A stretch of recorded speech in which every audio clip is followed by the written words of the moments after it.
Hola a todos, mi nombre es Agustín Mestroni, yo soy médico del staff del Departamento de Diagnóstico por Imágenes, de Diagnóstico Maipú, DASA y FLENI, y esta tarde estoy a cargo de la clase de urgencias vasculares en neuroradiología. Para empezar, como bien sabemos todos, las enfermedades cerebrovasculares se clasifican en dos grandes grupos, la isquémica y la hemorrágica. Predomina por amplio margen el ACV isquémico con un 85 a 90% de los casos, y su fisiopatología se basa en lo que es la oclusión de un vaso y a partir de ahí las manifestaciones correspondientes, distinto de lo que sucede en el ACV hemorrágico, donde el evento patológico se origina básicamente en la ruptura de la pared de un vaso. En lo que resta de la tarde intentaremos demostrar que las neuroimágenes van a ser fundamentales en la evaluación pretratamiento y el seguimiento post-tratamiento de estos pacientes, y a la vez que contamos con múltiples herramientas para evaluar el parénquima encefálico, como así también las estructuras vasculares. Comenzaremos con la evaluación de este caso de un paciente varón de 67 años con múltiples factores de riesgo que concurre para realizarse esta tomografía computada de cerebro sin contraste en contexto de afasia de expresión y paresia brachiocrural derecha en periodo de ventana terapéutica. Con ese contexto clínico y los hallazgos que vemos en estas imágenes ya deberíamos tener una sospecha altamente sugestiva de qué es lo que está sucediendo. Espero que hayan logrado ver en el corte axial de la izquierda que hay una estructura tubular espontáneamente hiperdensa.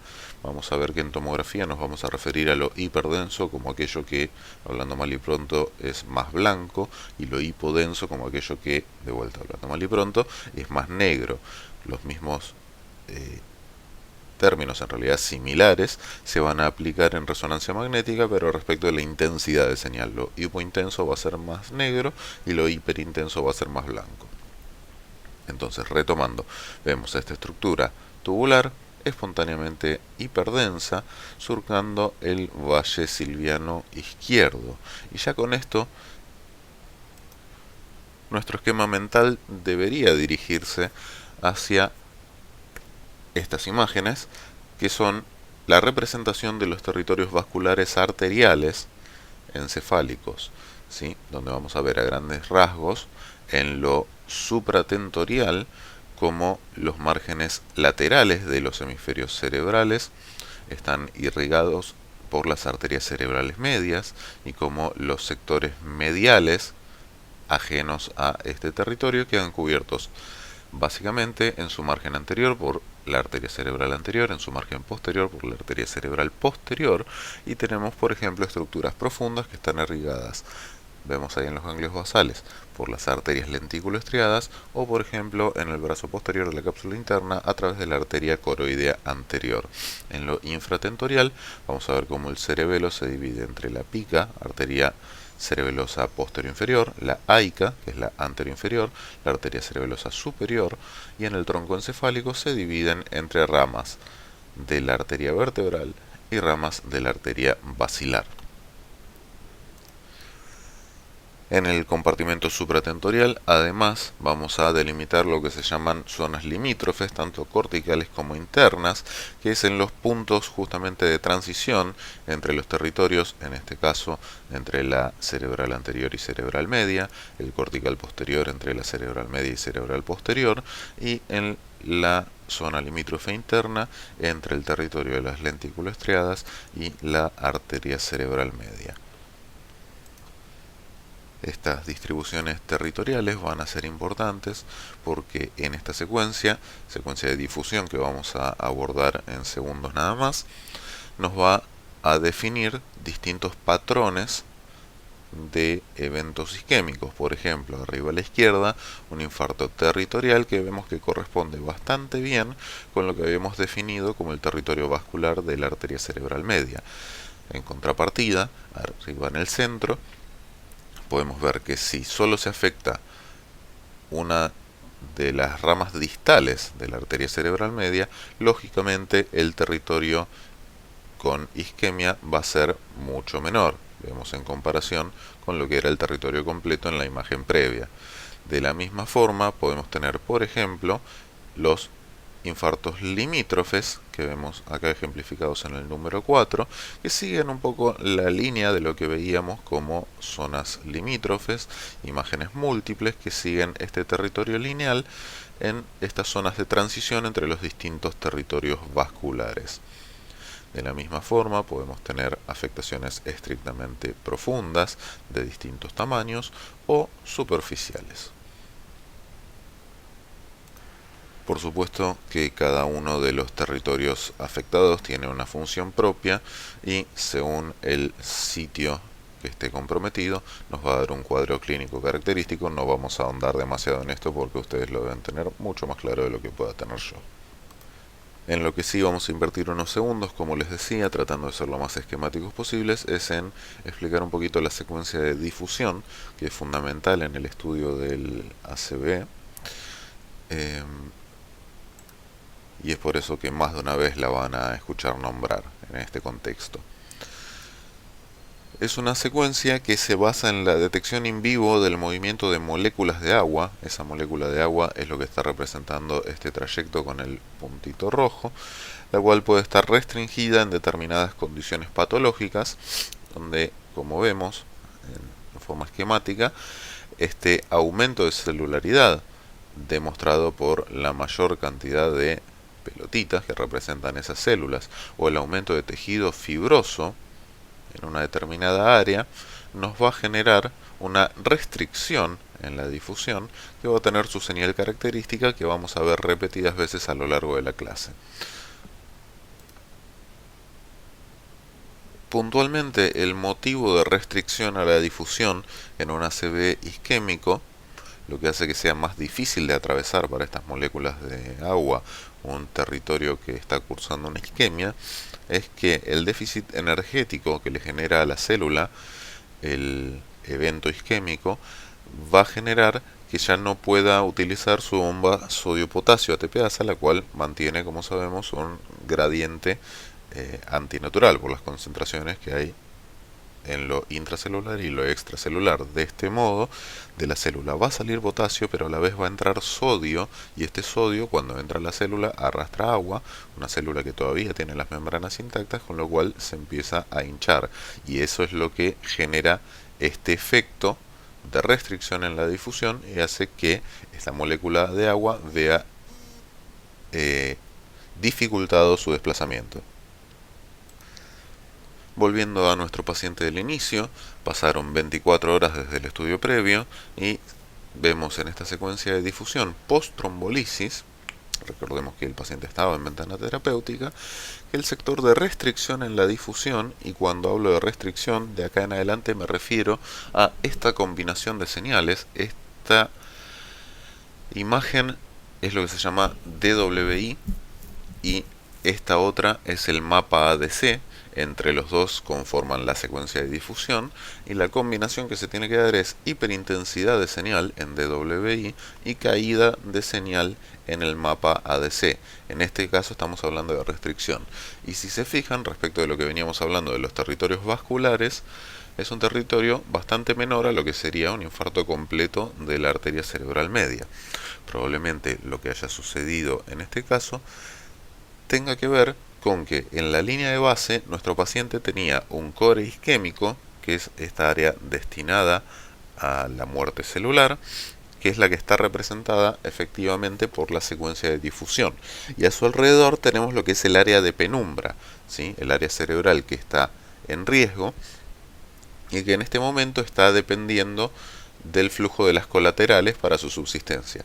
Esas colaterales no van a poder sostener la irrigación de ese territorio durante un largo periodo, y es por eso que con la trombolisis y reperfundiendo el tejido lo que vamos a lograr es salvar esa área de penumbra y que el centro del infarto, el área core, se mantenga lo más pequeña posible. En caso de no reperfundirlo, van a ir colapsando esos sectores de penumbra no va a alcanzar el flujo colateral que las estaba haciendo subsistir, y el área del infarto finalmente se va a aproximar mucho más a lo que era originalmente el core más la penumbra que el core inicial. Pasó un día más, nuestro paciente persiste afásico y con paresia braquiocrural derecha, en este caso sutil, y si se fijan tenemos las mismas dos imágenes que antes, pero hay dos cosas que han cambiado. En la imagen de la izquierda ya no vemos esa cuerda hiperdensa que veíamos en el valle silviano izquierdo, naturalmente por la reperfusión, pero lo que vemos es que en coincidencia con el territorio restrictivo en la difusión del día anterior, vamos a empezar a encontrar hipodensidad parenquimatosa que se corresponde con el territorio que veíamos restrictivo previamente. Esto lo que está representando es el edema en la siguiente fase, en la fase aguda que está empezando a cursar el paciente. Salió de la hiperaguda inicial y ahora cursa su fase aguda. Bien, a todo esto que hemos ido viendo un poco más coloquialmente, vamos a empezar a ponerle las palabras formales porque hemos estado avanzando sobre los signos indirectos y directos del ACV isquémico en agudo. Comenzando con los signos indirectos, se van a dar por la oclusión arterial aguda. No vemos el parénquima infartándose, pero estamos deduciéndolo en base a esta oclusión que vimos en la primera tomografía de nuestro paciente. Lo que estamos viendo es el signo más específico, pero a la vez menos sensible, que es la hiperdensidad espontánea en un vaso con trombosis endoluminal, lo que llamamos en este caso el signo de la arteria cerebral media hiperdensa. ¿Por qué esto de que es más específico pero menos sensible? Lo vamos a ver en el 30% de los casos con oclusión documentada en M1, o sea, poca proporción del total de casos que vaya a haber, pero cuando lo encontremos, difícilmente el diagnóstico vaya a ser distinto a esta trombosis endoluminal. Lo mencionamos como el signo de la arteria cerebral media, pero podría darse en distintos lugares, tanto la carótida interna intracraneal, la arteria basilar o ramas de la arteria cerebral media misma en distintos tramos de su recorrido. Y en este caso se trataría de lo que llamamos el dot sign. Cuando hablamos de la cerebral media hiperdensa, del signo de la cuerda, del dot sign, signo del punto, estamos básicamente hablando de lo mismo. Tengan presente la estructura tubular de las arterias y según cómo estemos evaluando esta arteria, si la vemos en su eje corto la vamos a ver como un punto efectivamente, y si la desplegamos en su eje largo nos va a resultar una cuerda. O sea, en definitiva estamos hablando del mismo signo con distintas denominaciones según la incidencia del corte. En contrapartida, los signos tomográficos directos lo que nos van a mostrar es precisamente la alteración del parénquima cerebral, ya no de la arteria, sino del parénquima que se está infartando. Y básicamente lo que vamos a estar buscando es la pérdida de definición en la interfaz entre la sustancia blanca y la sustancia gris. Y esto va a adoptar distintos nombres, como hablamos recién del signo anterior, según el territorio que esté afectado. Por ejemplo, el signo del ribete insular, como vemos en la imagen de la izquierda. Confíen en mí, tómenme la palabra de que este paciente en estadios iniciales, en un estadio probablemente hiperagudo, antes de salir de la ventana terapéutica, tiene una asimetría donde cuesta más delimitar lo que es la sustancia gris y sustancia blanca del lado derecho respecto del lado izquierdo en el territorio de la ínsula. ¿Sí? Créanme, acá hay una línea un poquito más hipodensa que no vemos del otro lado, o la atenuación del núcleo lenticular, como vemos en el caso de la derecha, donde de vuelta lo mismo, es bastante sutil en estas condiciones, pero si se fijan hay una asimetría entre el núcleo lenticular del lado derecho y el izquierdo, que lo vemos un poco más difuminado, ¿sí? Pierde lo que es su transición con la sustancia blanca adyacente. El paciente del centro es nuestro paciente en su estadio inicial.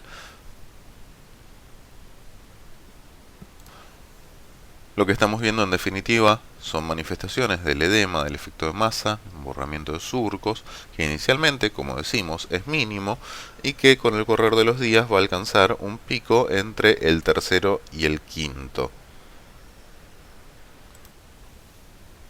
Fíjense lo que pasa si dejamos pasar 1, 2, 3 días, según el caso, como en los distintos territorios, a medida que avanza el efecto de masa, que avanza el edema, se empieza a ver una imagen más definida, más hipodensa, y la imagen es más clara. El tema es que en este momento ya nos excedimos de la ventana terapéutica, por eso lo interesante de hacer el ejercicio en el estadio inicial, cuando el paciente viene sintomático y este signo directo todavía no es tan claro en la imagen.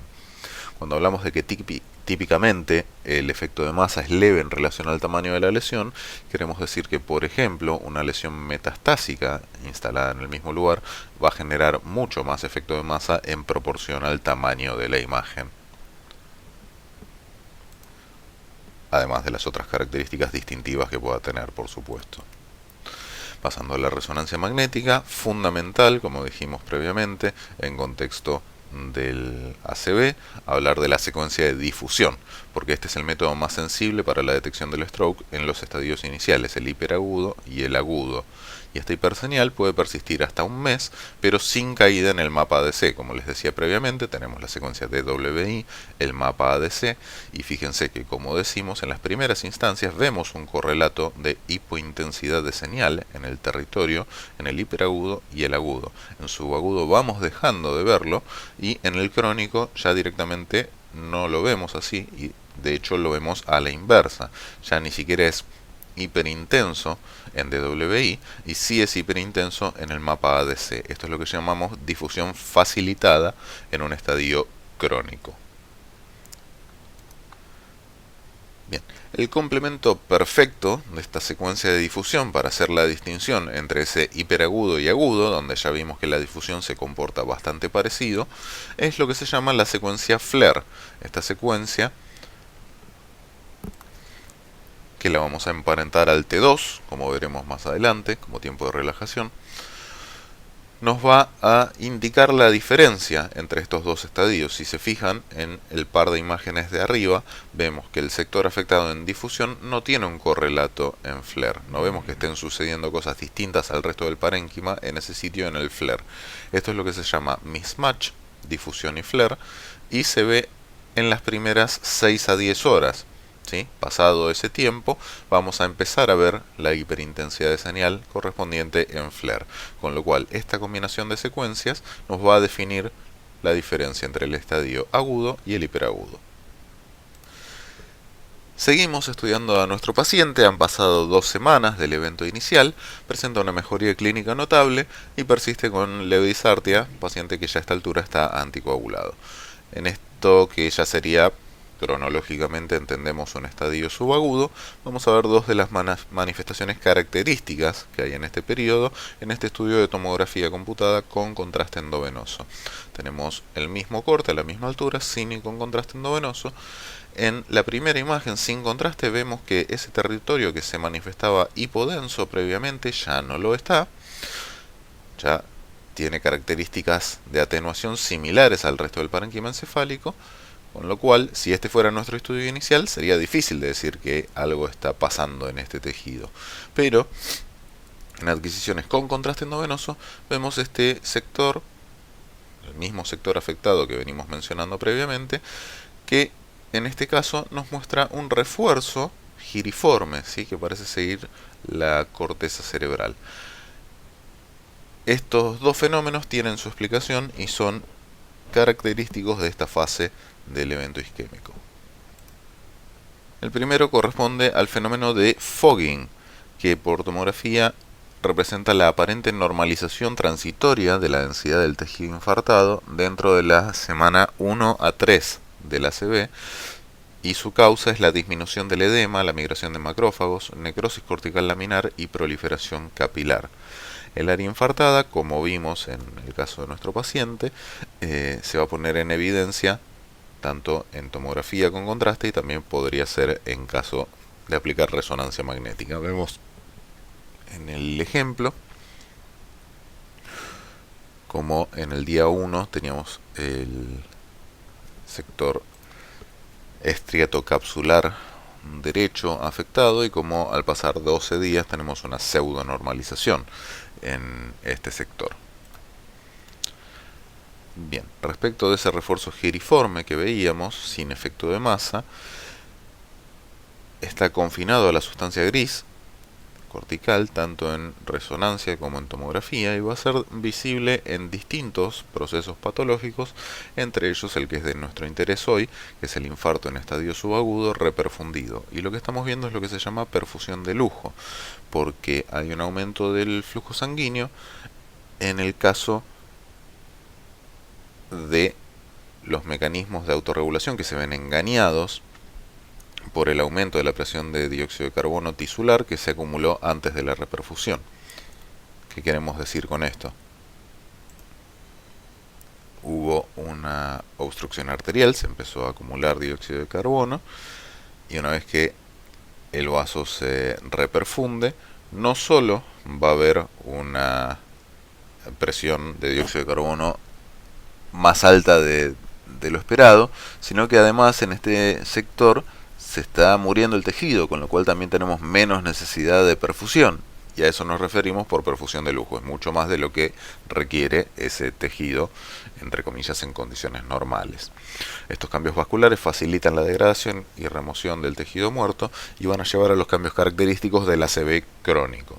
Antes de pasar al ACV crónico, vemos abajo a la derecha el principal diagnóstico diferencial de esta imagen. Vemos una imagen en secuencia T1 sin contraste, que tiene este sector espontáneamente hiperintenso con patrón giriforme de distribución cortical. Básicamente es todo lo mismo, pero sin contraste, lo vemos espontáneamente, y también lo podríamos ver espontáneamente en tomografía computada. Esto es lo que se llama necrosis laminar cortical, también es una manifestación del ACV isquémico subagudo, y lo que está representando es la degradación de proteínas en ese sector. Por último llegamos al estadio crónico, que es más allá del primer mes, donde vamos a ver lesiones bien definidas y marcadamente hipodensas, de límites netos y en un territorio vascular. Fíjense lo que sucede en el corte axial de tomografía computada, abajo a la izquierda. Tenemos esta lesión muy bien definida, donde si nos ponemos a mirar en detalle vamos a encontrar de todos modos dos tintes distintos de hipodensidad. Una central más hipodensa, similar a lo que es el líquido cefalorraquídeo, y en la periferia un sector de hipodensidad menor, que lo que está representando es gliosis, son cambios glióticos.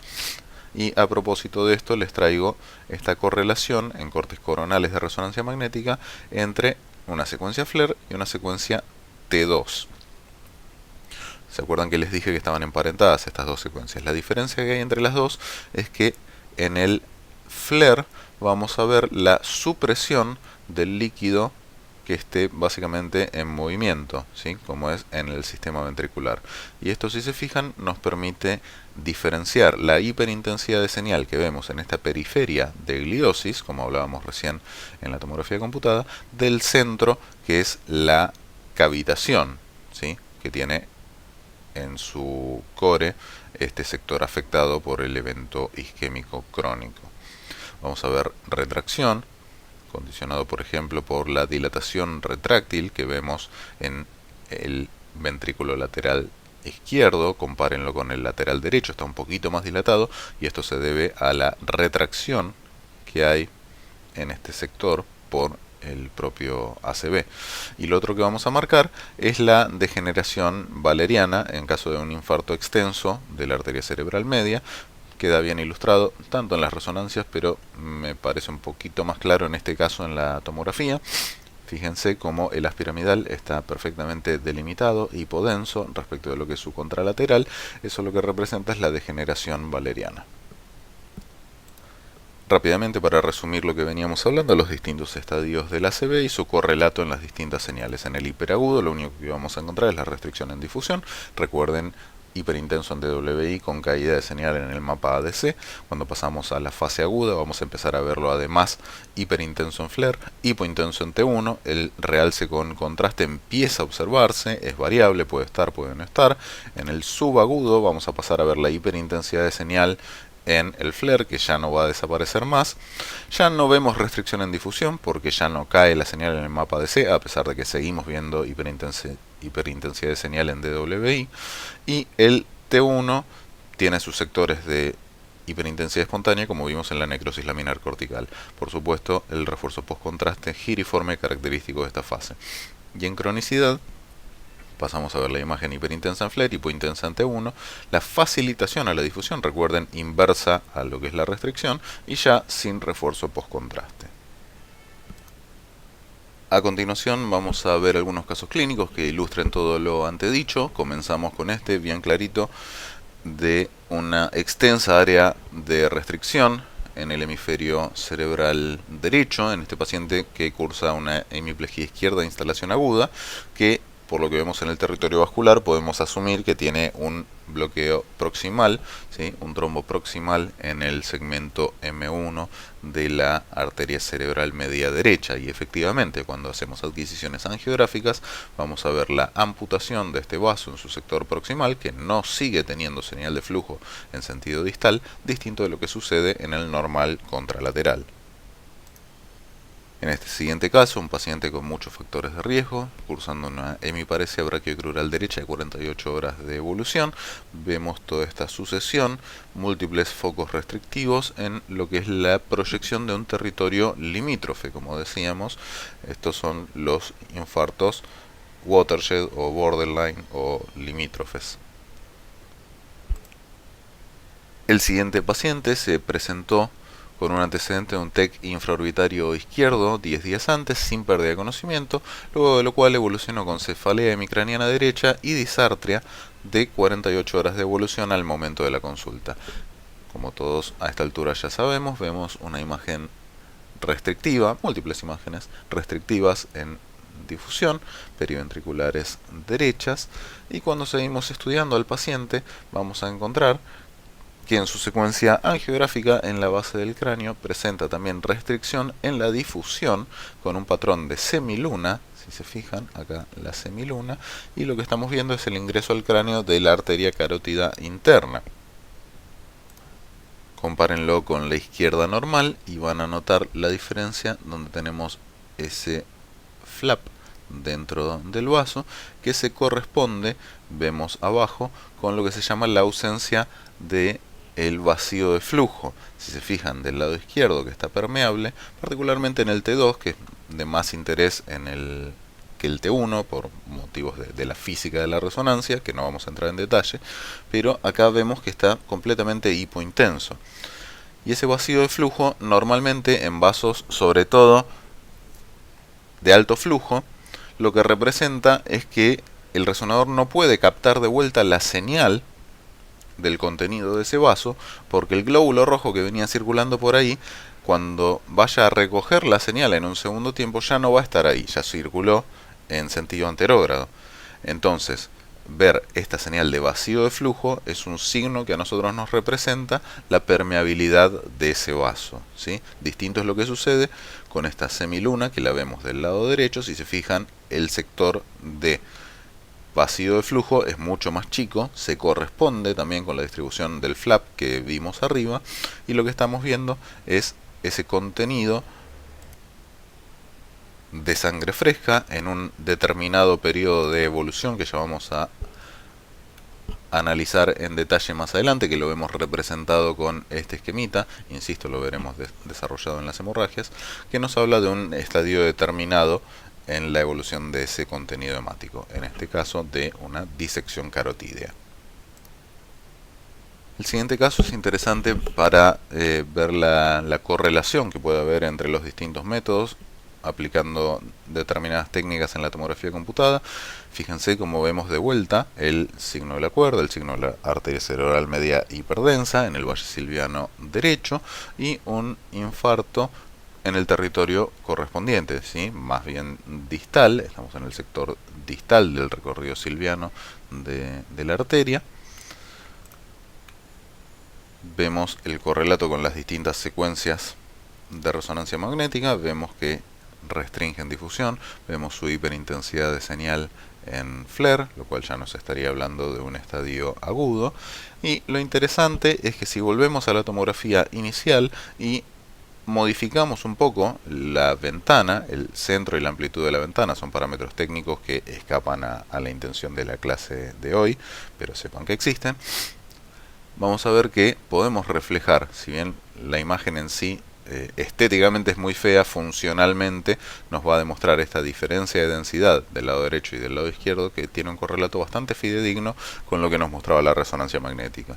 Y cuando le hacemos secuencias angiográficas, le hacemos una angiotomografía a este paciente, vamos a ver que el ramo correspondiente, la rama superior de la división de la arteria cerebral media, se ve amputada en el sector que coincide con lo que veíamos previamente, que era la hiperdensidad espontánea de la arteria cerebral media, donde empieza una, termina la otra. Nuestro siguiente paciente consulta en contexto de vértigo súbito sostenido y cervicalgia derecha de una semana de evolución. Si recordamos lo que vimos inicialmente en las primeras filminas, podemos pensar que esto es el territorio de la pica, de la arteria cerebelosa posterior inferior. Vemos de vuelta restricción en difusión, vemos la hiperintensidad de señal en FLAIR, vemos la hipodensidad de señal en T1 en este corte sagital, donde fíjense con qué claridad el sector que se ve afectado en el hemisferio cerebeloso es el inferior, el superior está respetado, y empezamos a ver focos de refuerzo con el contraste endovenoso.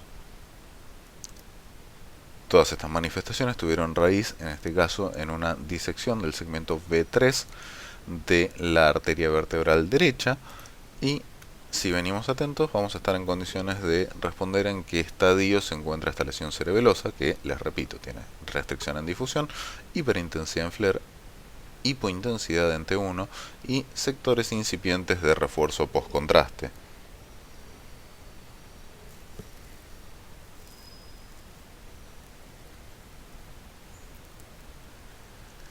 Confío que más de uno haya llegado a la conclusión de que estamos hablando de un evento en estadio agudo de evolución. Pasamos al siguiente paciente, que concurrió en contexto de un foco motor izquierdo intraprocedimiento de endarterectomía carotídea. Así como estaba en la sala de angiografía, bajó directamente al resonador,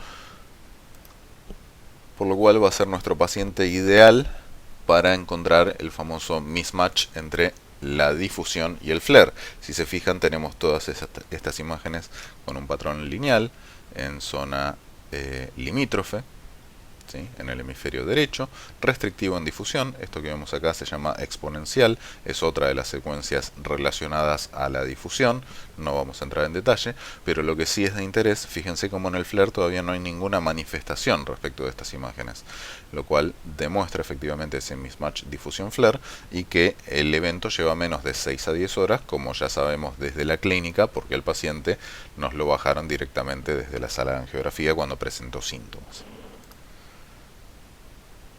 Guarde este caso para el final, como para demostrar un poquito que no todo lo que brilla es oro, que a pesar de la mayor o menor consistencia que pueda tener todo lo que venimos diciendo, hay que estar atentos a cosas que no nos cierren en el cuadro imagenológico para ampliar los razonamientos posibles. Este es el caso de un varón de 16 años que cursaba el posquirúrgico de la exéresis de un tumor insular izquierdo 7 días antes y que cursaba una afasia de expresión con paresia en miembro superior derecho de 4 horas de evolución. Arriba vemos la restricción en difusión, DWI, mapa ADC. Abajo a la izquierda tenemos el FLAIR, donde evidentemente no vemos demasiado correlato de hiperseñal, consistente con que el cuadro lleva 4 horas de evolución.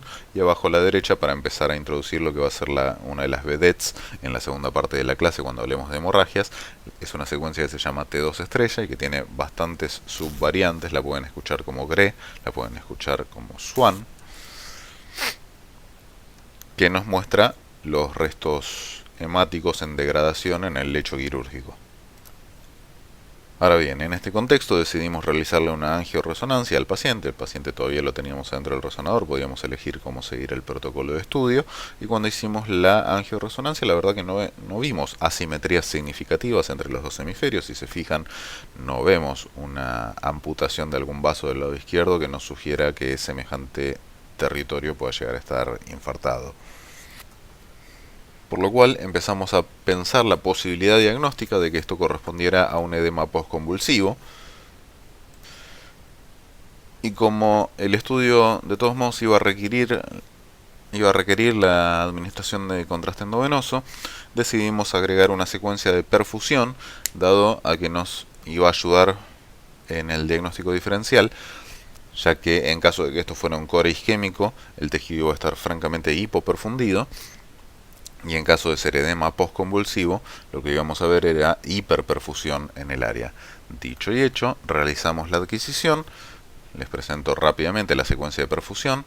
Los tonos más azules van a ser sectores menos perfundidos, los tonos más rojos van a estar más perfundidos, y si se fijan en la comparación entre un lado y el otro, vamos a ver una hiperperfusión relativa en el frontal izquierdo respecto del derecho, lo cual nos permitió hacer con seguridad el diagnóstico, en este caso, de un edema postconvulsivo, y que correlacionó fuertemente con la clínica porque en pocos días de evolución el cuadro clínico del paciente revirtió.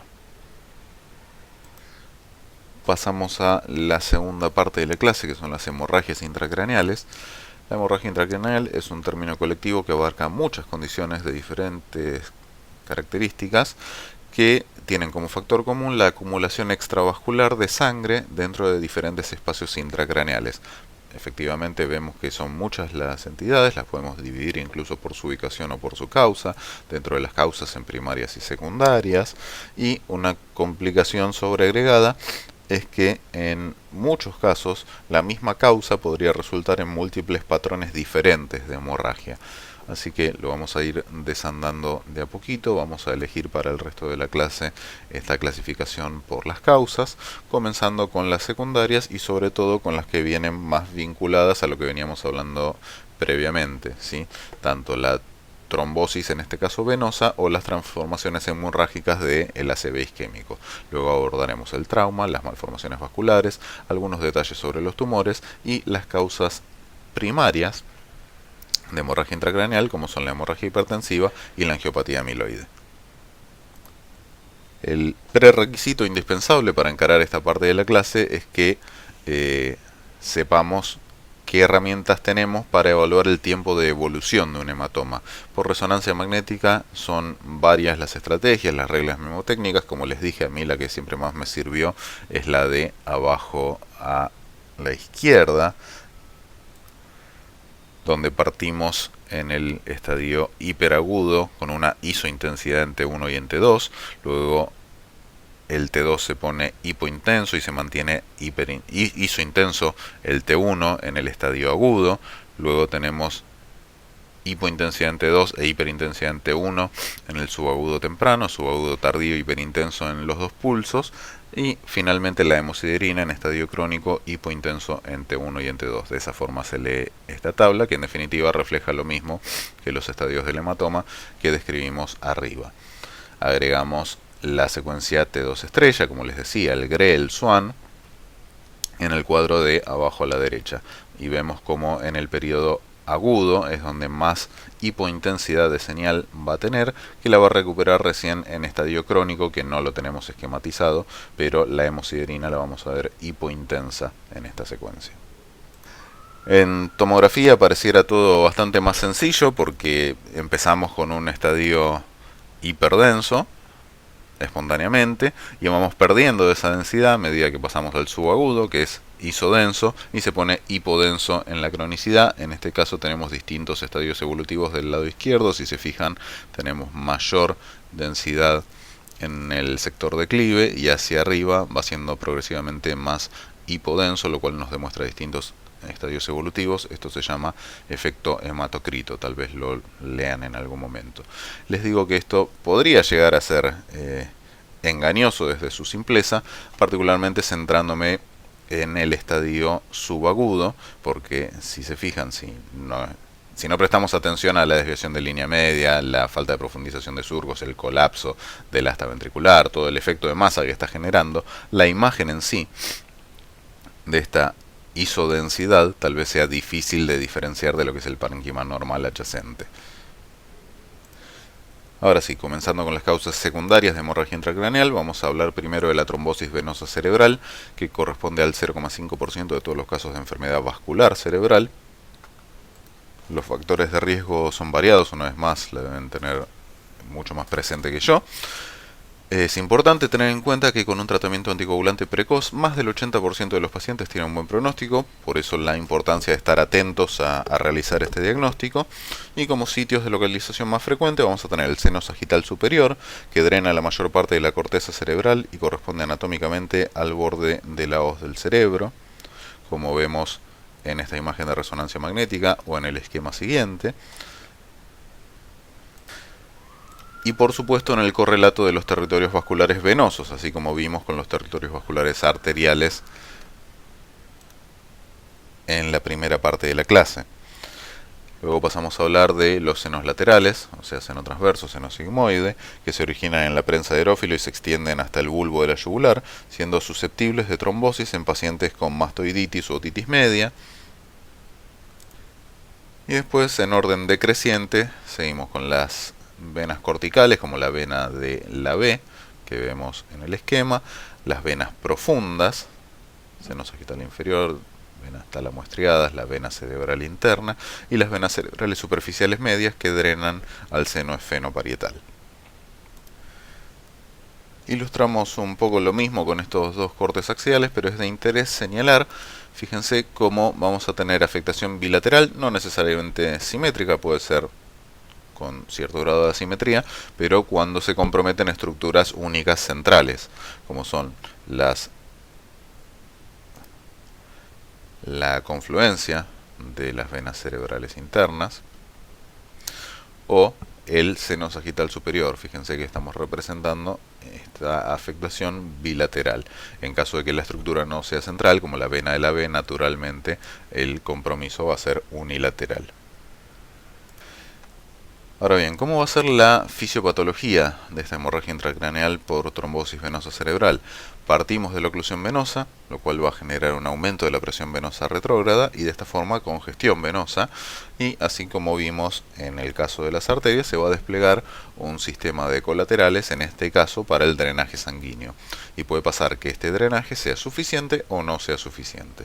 En caso de que sea suficiente, nos vamos a quedar en estadios iniciales, con una hipertensión intracraneal, y en caso de ser insuficiente vamos a llegar a la isquemia y al infarto venoso.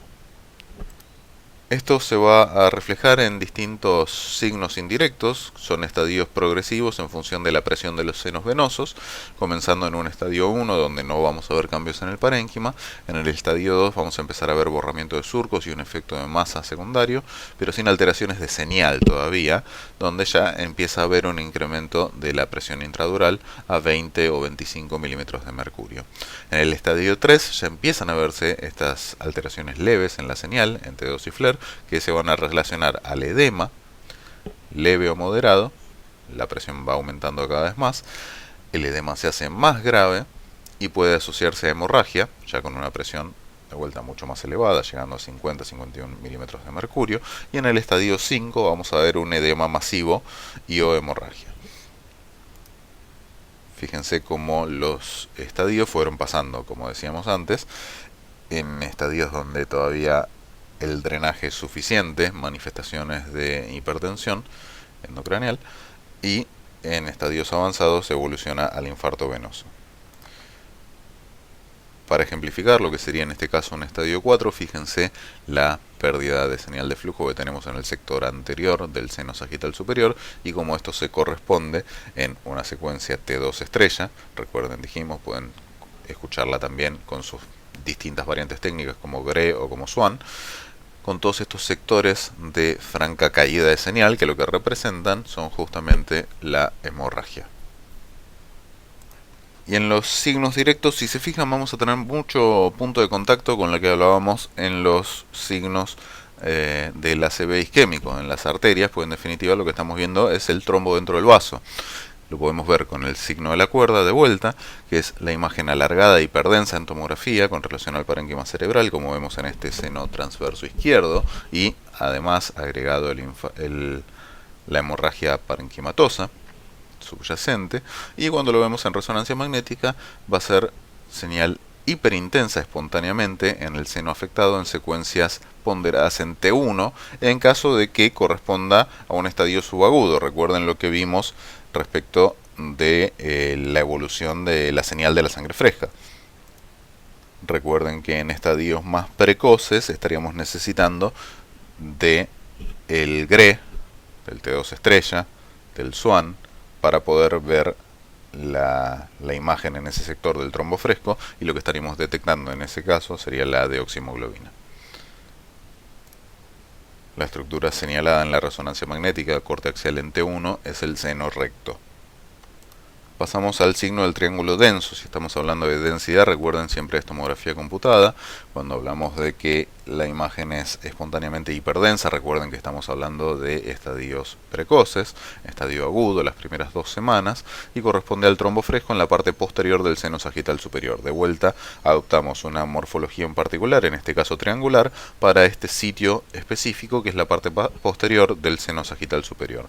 Ojo que tenemos falsos positivos de esta hiperdensidad en este sector, como son el hematocrito elevado o la deshidratación, que van a aumentar el valor de atenuación de base del contenido vascular.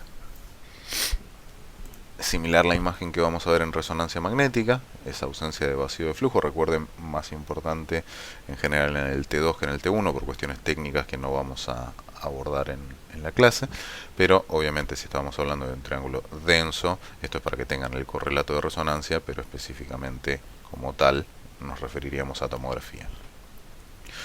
Por último pasamos al signo del delta o triángulo vacío, que es la misma imagen en el mismo sector, pero después de la administración de contraste endovenoso. ¿Y qué es lo que pasa acá? Este sector que espontáneamente era más denso que la sangre no contrastada, de repente pasa a ser mucho menos denso o tener mucha menor intensidad de señal, si estamos hablando de resonancia, que la sangre, que en este caso sí tiene contraste. Entonces es la misma imagen, lo mismo que nos pasaba cuando veíamos el signo de la cuerda y después hacíamos un angio y veíamos que ese era justo el sitio del stop de la arteria, ¿sí? Esa imagen que era espontáneamente hiperdensa, por haber elevado la densidad de los vasos con el contraste, de repente la vemos como defecto de relleno. Veamos este caso de trombosis venosa cerebral, donde vemos la afectación asimétrica pero bilateral de estructuras centrales, ¿sí? Vemos la secuencia de difusión con su asimetría de afectación, con mayor afectación del lado derecho. En secuencia GRE vamos a ver todos estos focos hipointensos que nos hablan de estos productos hemáticos, y a la vez señalado con la flecha punteada el seno recto, que lo vemos más grueso que otras estructuras venosas en el área, y esto nos podría indicar un trombo en estadios iniciales, que lo corroboramos con tomografía computada viendo que está espontáneamente hiperdenso, y con la angioresonancia magnética, señalado con flechas, la ausencia de señal de flujo de ese seno recto. Entonces confirmamos con los dos métodos, sin y con contraste, que efectivamente esto se trataba de una trombosis venosa en el seno recto que estaba generando este trastorno parenquimatoso central. El siguiente punto es la transformación hemorrágica de un ACV isquémico, recordando que más de la mitad de todos los infartos cerebrales en alguna etapa desarrollarán algún componente hemorrágico, que en la amplia mayoría se va a tratar de hemorragias petequiales, y una minoría de un 11% va a consistir en hematomas. A la vez cada uno de ellos se subdivide en dos más, lo vamos a ver en unos segundos. Se cree que esta transformación hemorrágica se produce como resultado de la perfusión colateral conservada, ya sea de los territorios adyacentes o de la reperfusión de tejidos infartados que tienen vasos debilitados, ¿sí? Tanto la pared del vaso que alojó el trombo como la pared hacia distal va a estar debilitada, y cuando volvamos a una perfusión normal, ese vaso no va a volver a tolerar bien el flujo arterial reperfundido. Lo ilustramos en este caso con un corte axial secuencia GRE, y vemos todos estos depósitos hemáticos en el territorio de la arteria cerebral media. Factores de riesgo, de vuelta, son bastantes. Insisto, supongo que los tendrán más claros que yo. Resaltar el volumen del infarto y resaltar la terapia trombolítica. Para ilustrar respecto del volumen del infarto, les ejemplifico con este paciente, ya que en grandes oclusiones territoriales que excedan un tercio del territorio vascular de la arteria cerebral media, aumenta la posibilidad de un ACV maligno con edema severo y mayor riesgo de transformación hemorrágica. Este paciente al ingreso, tomografía sin contraste, tenía el signo de la cuerda en el sector proximal de la arteria cerebral media derecha. Tiempo después, 2 horas después, el control post-angiografía digital. Vamos a ver los vasos que están teñidos con la sustancia de contraste que se utilizó en el procedimiento angiográfico, y presten atención a lo que es la cisterna pretroncal, porque en este caso todavía es simétrica, a pesar de que empezamos a ver edema de este lado. Fíjense la hipodensidad parenquimatosa distinta del lado contralateral, que es más manifiesta en el control al día siguiente, a las 24 horas. Fíjense cuánto más hipodenso, cuánto más asimétrico es respecto del lado contralateral, y cómo todo este edema empieza a generar, por la cantidad, por el volumen del sector afectado, un efecto de masa significativo, que está representado en esta herniación hacia medial del uncus del hipocampo, ¿sí? Vemos que esta cisterna pretroncal ya es un poco asimétrica, la vemos con menor volumen del lado derecho por esta insinuación del hipocampo. Y el paciente se ve que tenía un efecto de masa tan significativo que requirió una craniectomía, y aún así no fue suficiente para terminar de revertir el efecto de masa, porque se sigue herniando y además hizo la complicación hemorrágica. Como les decía, esta transformación hemorrágica se puede dividir en 4 estadios: las hemorragias petequiales, que vamos a ver en los dos casos de arriba, en los bordes del infarto, en el caso 1 y en el caso 2 en toda el área infartada, pero en ambos casos sin efecto de masa atribuible al hematoma. Estas son las hemorragias petequiales que dijimos que representaban el 89% de los casos. Cuando pasamos a el 11% restante, vamos a ver que lo que empezamos a encontrar es efecto de masa atribuible, en este caso, a hematomas. Y la diferencia entre estos dos estadios de hematoma parenquimatoso es el porcentaje del área infartada, si está por debajo o por encima del 30% del área infartada. Respecto de las hemorragias por trauma, tendrán clarísimo que el TEC es una causa muy importante de morbimortalidad, siendo la causa más común de muerte por traumatismo cerrado, y que la causa más habitual son los accidentes de tráfico, seguido de precipitaciones de diferente altura. Para abordar esta parte de la clase tenemos que tener presente esta disposición de las meninges. Vamos de superficial a profundo, empezando a la altura del cuero cabelludo, periósteo, el hueso. Empieza a aparecer la primera capa de las meninges, que es la dura madre. Entre la dura madre y el hueso vamos a tener el espacio extradural. Por debajo de la dura madre va a estar la aracnoides. Entre la dura madre y la aracnoides va a estar el espacio subdural, y por debajo de la aracnoides el espacio subaracnoideo. Comenzamos entonces con la hemorragia extradural, que representa una acumulación de sangre en el espacio que dijimos, entre la dura madre y el cráneo. La causa se debe en general a trauma físico de alto impacto, asociado a fractura del hueso temporal, y en la mayoría de los casos el flujo, la hemorragia, va a provenir de una arteria meningia, la arteria meningia media, que discurre por fuera de la dura madre. Y por imágenes lo que vamos a ver es una imagen biconvexa, la famosa lente biconvexa, que vemos convexidad del lado externo, convexidad del lado interno. Este caso con un hematoma un poco escaso, pero que a propósito se los quería traer porque este paciente, cuando lo seguimos estudiando, efectivamente le encontramos la fractura, que le dejamos también demostrada en reconstrucciones 3D, pero para que se lleven una imagen de una hemorragia extradural más significativa, esto es lo que vamos a estar buscando. Esta es la biconvexidad, la lente biconvexa, convexo por fuera, convexo por dentro. Nos vamos sumergiendo más en profundidad, pasamos a la hemorragia subdural, que es una acumulación de sangre en el espacio por debajo de la dura madre, como hemos visto. En la mayoría de los casos se debe a ruptura de venas, son venas puente entre la corteza cerebral y los senos venosos, y dado que la aracnoides no se adhiere al cráneo en los sitios de sutura, el hematoma se va a distribuir a lo largo de la superficie cerebral, dando el aspecto de concavidad interna o semiluna. Si se fijan, distinto de la biconvexidad que decíamos antes, externamente tiene convexidad, pero tiene esta concavidad interna que le confiere este aspecto de semiluna. En este caso del centro vemos además asociado el efecto de masa. Fíjense cómo los surcos son menos profundos de este lado que los contralaterales. Vemos la desviación de línea media, vemos el colapso parcial del ventrículo lateral derecho. Y aprovecho la imagen de la derecha para mostrarles, como hemos visto previamente, el efecto hematocrito con sangrado en distintos estadios evolutivos que tiene en su sector de declive signos de sangre fresca y un sector más evolucionado a la cronicidad en el antideclive. Pasamos a las contusiones hemorrágicas cerebrales, que se suelen caracterizar como focos hiperdensos, por supuesto, en lóbulos frontales adyacentes al suelo de la fosa craneal anterior y a los polos temporales, en general por mecanismos de contragolpe que están acentuados por esos contornos naturales del cráneo.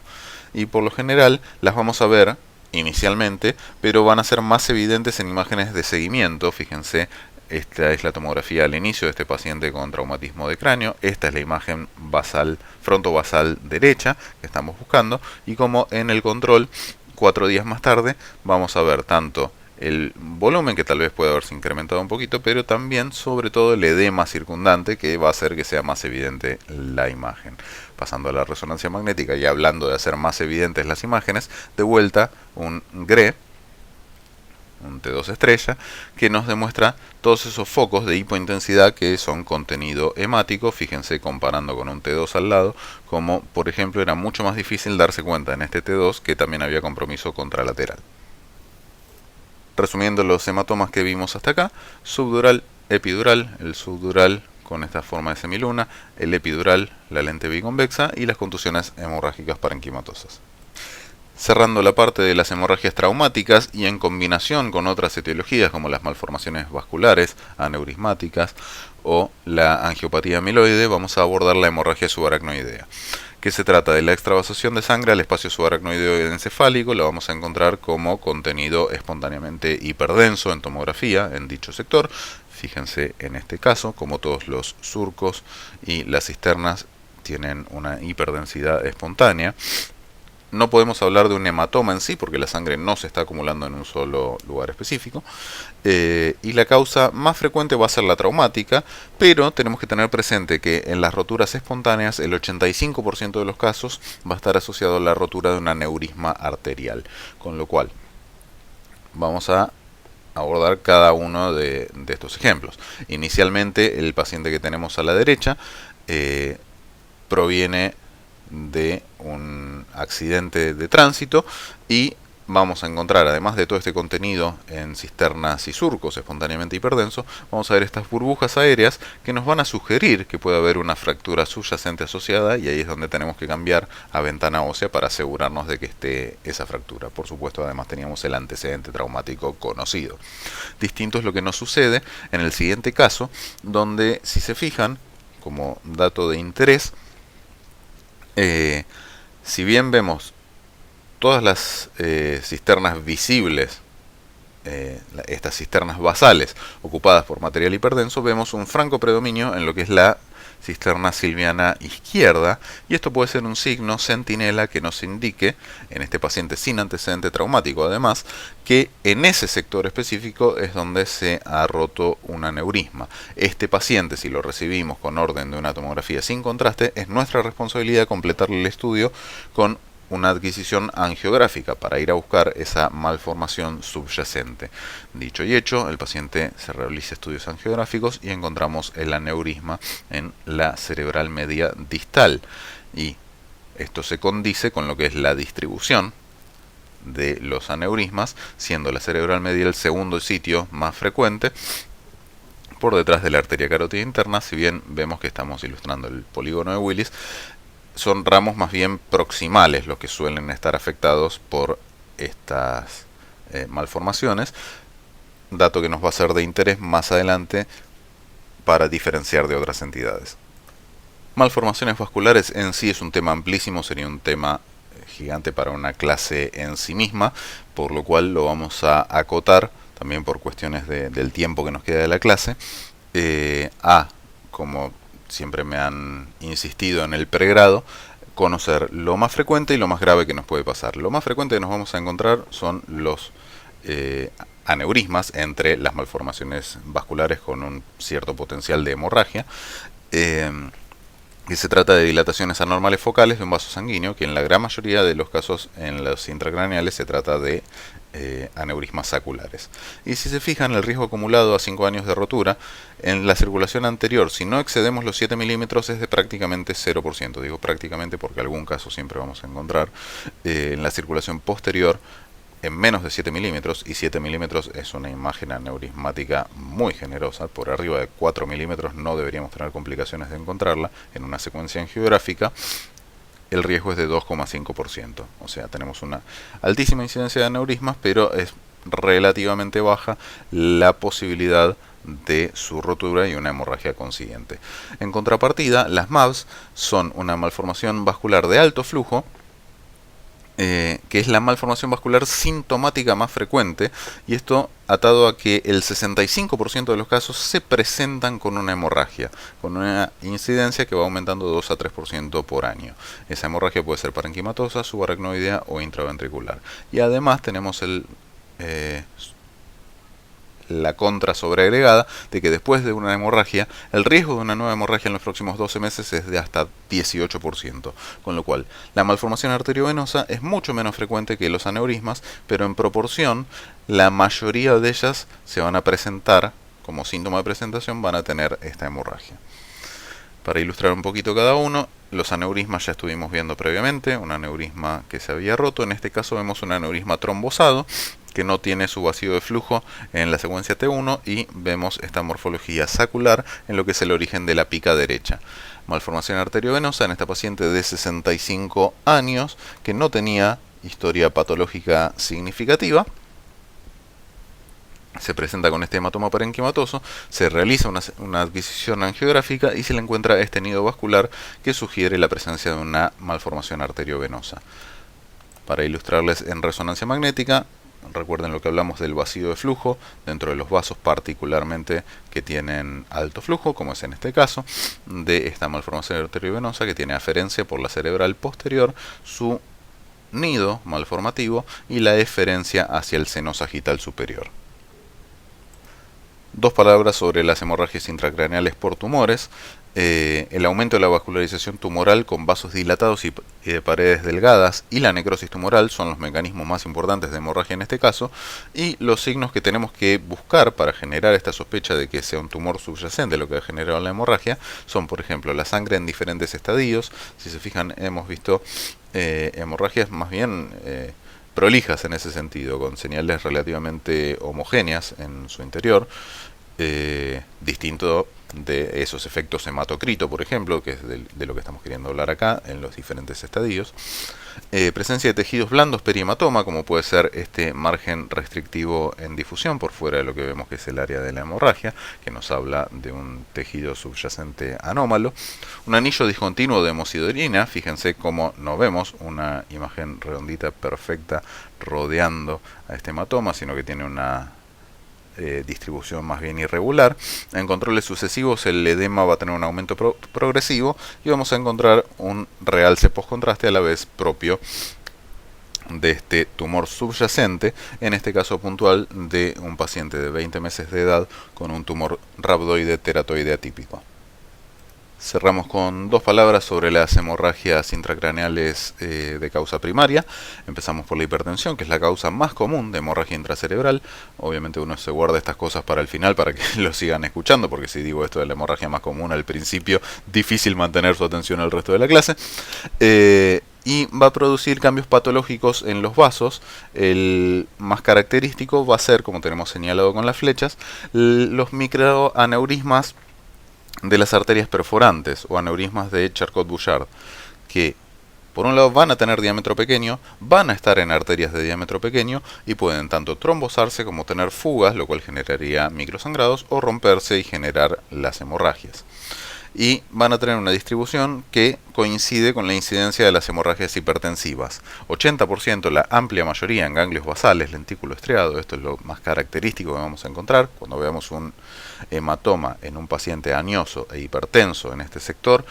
Hasta que se demuestre lo contrario, la causa va a ser hipertensiva, 10% van a afectar la protuberancia y otro 10% al cerebelo. Otros de los cambios patológicos que produce la hipertensión en los vasos son la aterosclerosis acelerada, la aterosclerosis hialina y la hiperplásica. Por último, y ahora sí les prometo, la angiopatía amiloide cerebral, que se trata de una acumulación de amiloide beta cerebral en la túnica media y adventicia de vasos leptomeningios y corticales del cerebro. Importante específicamente esto de los leptomeningios y corticales, porque nos va a dar un patrón característico distinto de las cosas que veníamos hablando. Avanzamos sobre esto. La fragilidad vascular resultante se va a manifestar en pacientes ancianos, normotensos, para diferenciarlo del ACV hipertensivo que veíamos previamente, con las siguientes presentaciones.